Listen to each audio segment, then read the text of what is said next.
продължаваме. И това е едно прекрасно нещо да изплуваш от остров Света Анастасия до самия бряг.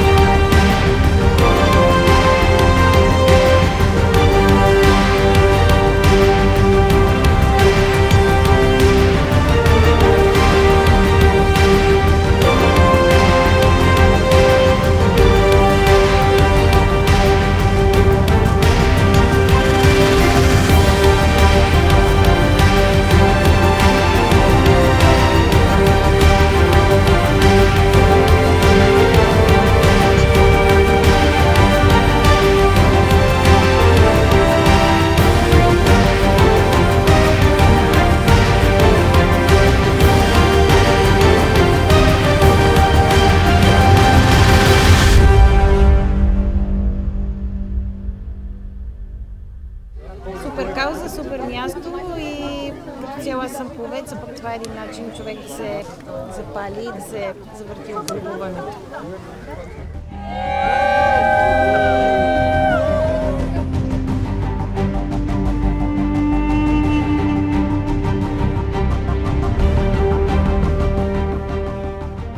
Този маратон от тази година съвсем заслужено носи и ще носи името Плувен маратон Цонка Тодорова алкохолни приятели, защото тя беше човека и духа, който имаше идеята да го създаде, тя го създаде и той ще пребъде.